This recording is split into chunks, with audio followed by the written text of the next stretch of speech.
जावे पंढरीसी आवडे मनासी कही एकादशी आषाढी. कधी एकदा ती एकादशी येते, मग ती आषाढीची असू द्या अन्यथा कार्तिकीची असू द्या. मनाला वेध लागतो. पंढरीला जाण्याचा वेध का लागतो? तर पंढरीमध्ये जगाचा बाप उभा आहे, मी तुम्हाला सांगितलं. आणि या देवामध्ये आणि संतांमध्ये मध्यस्थी झालेली आहे. पुंडलिकराय हे भक्तामध्ये शिरोमणी आहे. पुंडलिकरायाला भगवान परमात्म्याने विचारलं, पुंडलिका तुझी काय इच्छा आहे ते सांग. भक्त पुंडलिकाने देवाकडे एकच विनवणी केली, देवा तुझ्याकडे जेवढे भक्त येतील तू त्यांचे गुणदोष पाहत बसू नको. त्यांनी पाप केलं का पुण्य केलं, चांगलं केलं का वाईट केलं, याचा हिशोब तू ठेवू नको. आलेल्या सर्व भक्तांना तू काय कर, तर उतरी कासे लावून या. मूढ पापी जैसे तैसे उतरी कासे लावून या. पुंडलिकरायाने हा वर देवाकडे मागितला आणि तुम्हाला पटणार नाही, त्या प्रत्यक्ष वराला भगवान परमात्म्याने आशीर्वाद दिला. प्रत्यक्ष देवाने पुंडलिके दिधला वर करुणाकार पुंडलिकराया तुमचं म्हणणं मी ऐकून घेतो. आणि दुसरी गोष्ट, जगाच्या पाठीवर हा असा एकमेव देव आहे, पांडुरंग परमात्मा असे देव आहेत की ज्यांच्या चरणाला स्पर्श करून आपलं मस्तक त्या परमात्म्याच्या चरणावर ठेवता येतं. नाही तर तुम्ही पांडुरंग परमात्मा सोडून जगामध्ये जी मोठी मोठी तीर्थक्षेत्र आहेत तिकडं बघा, तिकडं लांबूनच दर्शन आहे महाराज, समाधान होत नाही. पण इथं एकदा त्या पायाचं दर्शन झालं, अहो 24 तास जरी त्या बारीमध्ये उभा राहिला तर म्हणतो झालं एकदाचं दर्शन. बरं ज्याचं झालं नाही त्यानं नुसतं त्याच्या स्वरूपाकडं पाहिलं तर कोटी ब्रह्महत्येचं पातक घालवण्याची ताकद त्याच्या मुखामध्ये आहे.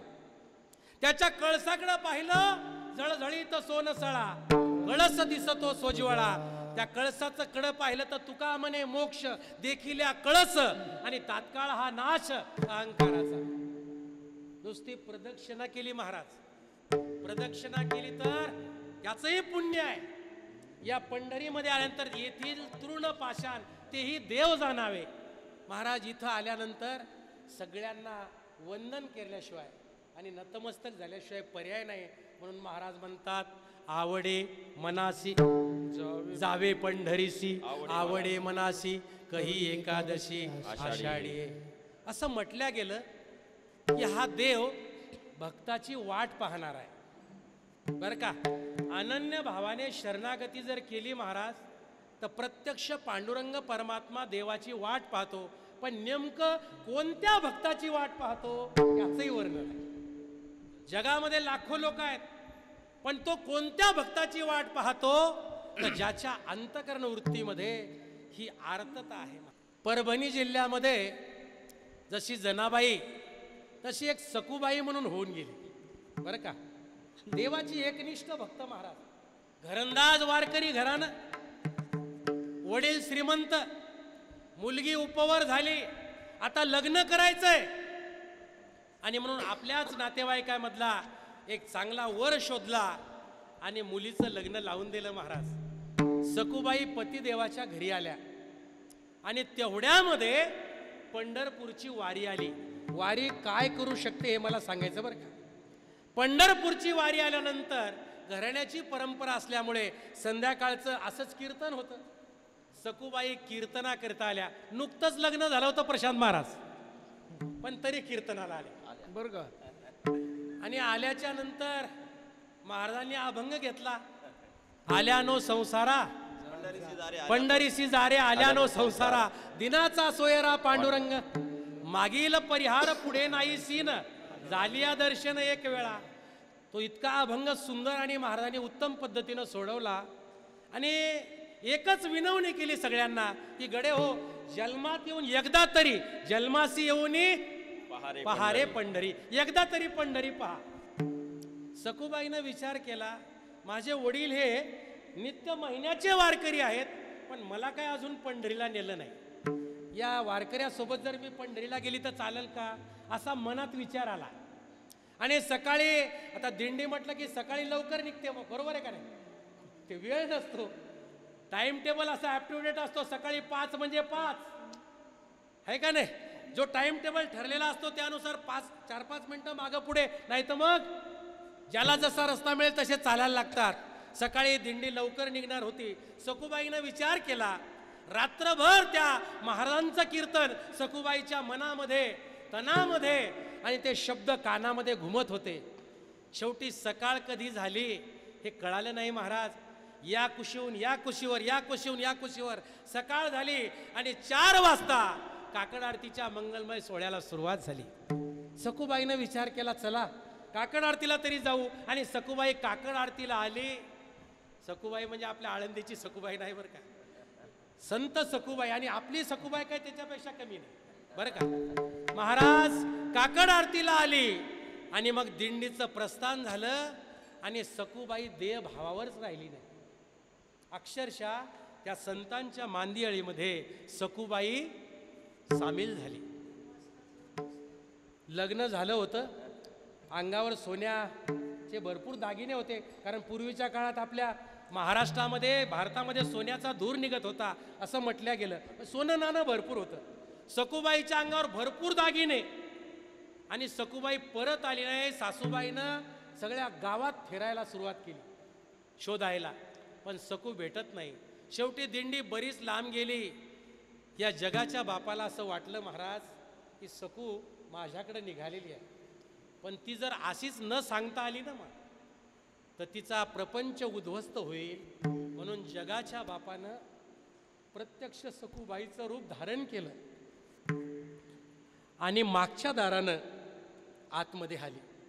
सासूने विचारलं, काय ग 4 तास झाले कुठं गेली होतीस? सांगितलं, सासूबाई आमच्या घराण्याची परंपरा आहे, दिंडी जर आली तर गावाच्या वेशीपर्यंत त्या दिंडीला पोहोचवायचं ही आमच्या घराण्याची परंपरा आहे. अगं पण 4 तास झाले, घरातलं काम कोण करेल? सखूबाईनं सांगितलं, सासूबाई काळजी करू नका.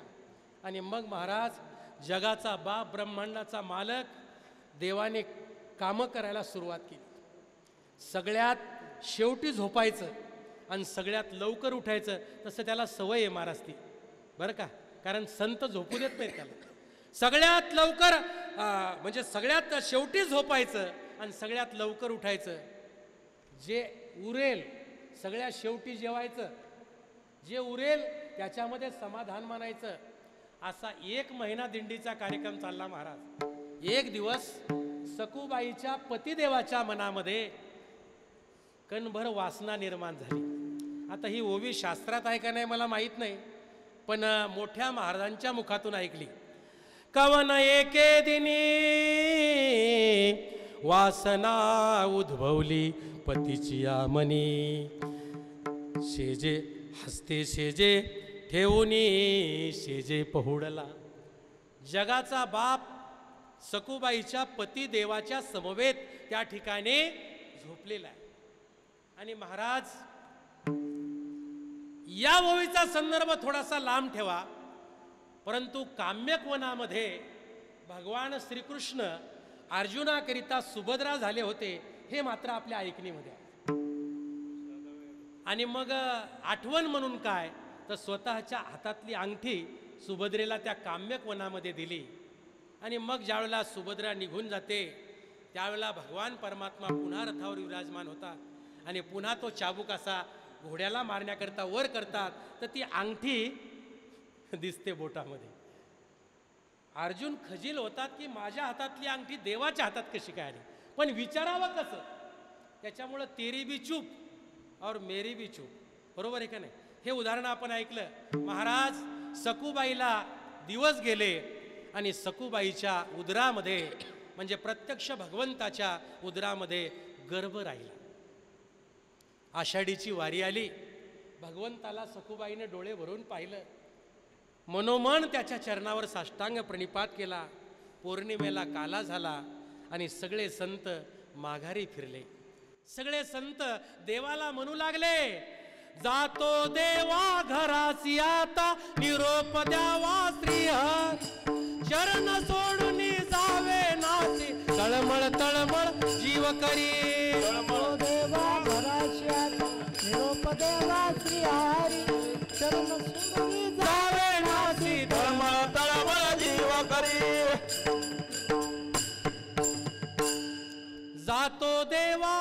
घरासी आता निरोप द्यावा श्रीहरी, चरण सोडून जावे नासी, तळमळ तळमळ जीव करी. देव सुद्धा हुंदके देऊन त्या आपल्या निष्ठावान भक्ताशी बोलू लागले, गडे हो, तुम्ही प्रपंचामध्ये 365 दिवसामधले सगळे दिवस काम करा, पण 2 वाऱ्या लक्षात ठेवा. आषाढी कार्तिकी विसरू नका मज, सांगत असे गुज. पांडुरंग परमात्मा आपल्या भक्ताला बोलू लागले की गडे हो, आषाढी आणि कार्तिकीला मला विसरू नका बरं का. आणि म्हणून आदरणीय काकूंनी ह्या 2ही वाऱ्या चालू केल्या महाराज. तशी तर महिन्याची वारी आहे, पण या वारीमध्ये सगळ्यांनी यायचं आणि भगवंताच्या दरबारामध्ये गुणानुवाद करायचा. कथा असेल, कीर्तन असेल, भजन असेल, हरिपाठ असेल, पावल्या असतील, सगळं काही करायचं महाराज. देवाने प्रत्यक्ष सांगितलं, पतित पावन मी तो आहे खरा, माझ्यामध्ये ताकद आहे पतितांना पावन करण्याची, पण तुमचेनी बरा दिसत असे. खरंच सांगा, 3 दिवस जर आपण सगळी मंडळी इथं आलो नसतो तर देवाला काय वाटलं असतं काकू. कराड सरांनी मला इथं आणून बसवलं, प्राण प्रतिष्ठित केलं, अरे पण माझ्याकडे कार्तिकीला आषाढीला पाहायला सुद्धा आले नाही, हुरहुर वाटली असती देवाला, नाही का. पण आपण भाग्यवान असे आहोत महाराज की कोरोनामध्ये जग बंद होतं पण आपली वारी बंद नव्हती. आपण मानसवारी का होईना आपल्या विश्वदर्शन देवता मंदिरामध्ये त्या ठिकाणी मानसवारी का होईना पण देवाने आपल्याकडून करून घेतली. याच्यासाठी आपण खरंच भाग्यवान आहेत. आपल्यासारखे भाग्यवान त्रिभुवनात नाही, शोधायचं जरी म्हटलं प्रशांत महाराज तरी. आणि म्हणून देवाने ते सांगितलं. सखूबाई घरी यायला निघाल्या आणि घरी आल्याच्या नंतर जगाचा बाप घरी होता. एका मिनिटामध्ये महाराज स्वतःच्या उदरातला गर्भ तिच्या उदरात घातला, डोक्यावरची घागर तिच्या डोक्यावर ठेवली आणि देव निघाले ना महाराज आपल्या ठिकाणी. सखूबाई ज्यावेळेला घरामध्ये गेली, असं म्हणतात की गर्भधारणा झाली की स्त्रीना त्याची जाणीव होते. सखूबाईला जाणीव झाली. सखूबाई आपल्या घरातील देवाऱ्या समोर आल्या आणि त्या परमात्म्याला विनवलं, भगवंता, अरे 1 महिन्यापासून त्या वारीमध्ये सहभागी झाले, माझ्या समवयस्क असणाऱ्यांना भाऊ म्हटलं, वडीलधारी असणाऱ्यांना बाप म्हटलं, आणि रात्रंदिवस तुझं भजन आणि सेवा केली. ज्या पती समवेत लग्न केलं अजून त्याच्या समवेत संग नाही. आणि मग देवा, या उदरातला जो गर्भ आहे तो नेमका कोणाचा आहे ते सांग, मला समाजामध्ये वागायचं आहे. तेव्हा देवाने सांगितलं, सखू अगं काय सांगू, ज्यावेळेला तू निघून गेली, तू खरं पाहिलं तर घरच्याला सांगायला पाहिजे होतं, पण तू तशीच निघाली. सखू, तुझ्या उदरातला जो गर्भ आहे तो प्रत्यक्ष तुझ्या पतिदेवाचा आहे. 1 महिनाभर तू जेव्हापासून निघाली तेव्हापासून तुझ्या घरी येऊन मी सगळे कामं केले. मला सांगायचं तात्पर्य आहे, ह्या वारीचा प्रताप आहे. आणि म्हणून असे आर्ततेनं जे भक्त भगवंताची सेवा करतात तो परमात्मा फक्त त्याच भक्ताची वाट पाहतो. अभंगाचं शेवटचं चरण. से अर्थ जाचे माने, तुका म्हणे आई से अर्थ जाचे माने, तुका म्हणे आई से अर्थ जाचे माने, तुका म्हणे आई से अर्थ जाचे माने. त्याची चक्रपाणी वाट पाहे, त्याची चक्रपाणी पाहे, जावे पंढरीची आवडे मनासी, जावे पंढरीची आवडे मनासी. त्याची चक्रपाणी वाट पाहे, त्याची चक्रपाणी वाट पाहे, जावे पंढरीची आवडे मनासी, जावे पंढरीची एकादशी आषाढी हे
चक्रपाणी वाट पाहे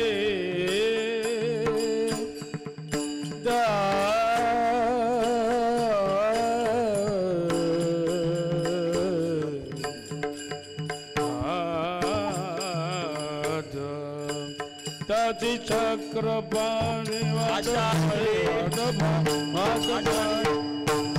त्याची चक्रपाणी वाट पाहे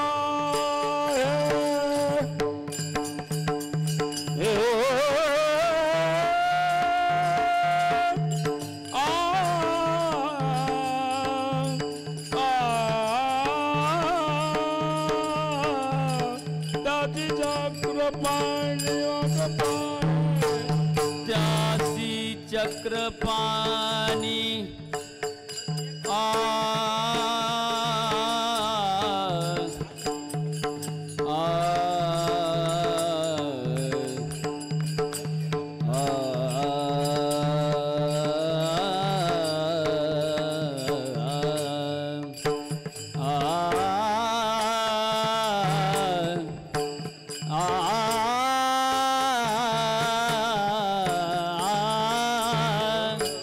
त्याची चक्रपाणी वाट पाहे वाट पाहे वाट पाहे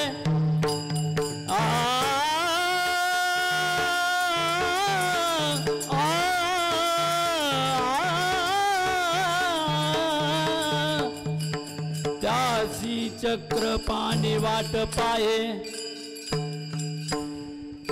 कधी एकादशी आषाढी कधी एकादशी आषाढी जावे पंढरीची आवडे देवाची जावे पंढरीची आवडे देवाची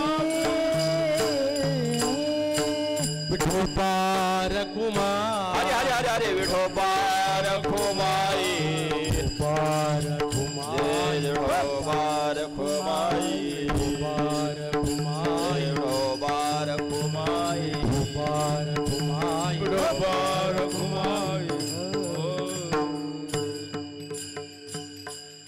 संपदा सोहळा नावडे मनाला लागला टकळा पंढरीचा जावे पंढरीसी आवडे मनासी कही एकादशी आषाढी तुका म्हणे ऐसे आर्त ज्याचे मनी त्याची चक्रपाणी वाट पाहे.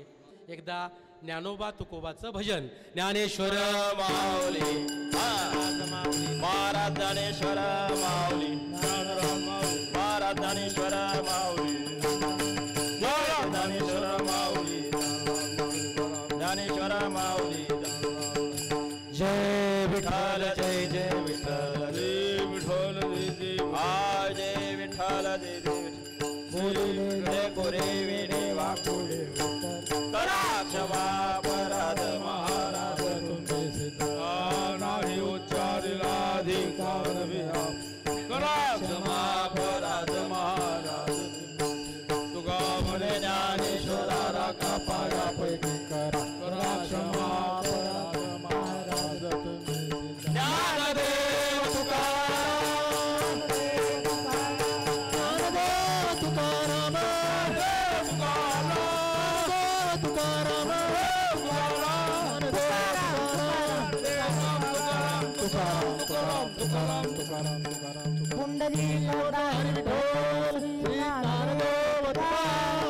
पंढरीनाथ भगवान की जय. माऊली ज्ञानेश्वर महाराज की जय. जगद्गुरु तुकाराम महाराज की जय. पूर्ण ब्रह्म योगिनी त्याग मूर्ती प्रयागा माऊली की जय. गोपाळ बुवा महाराज की जय. सब संतन की जय.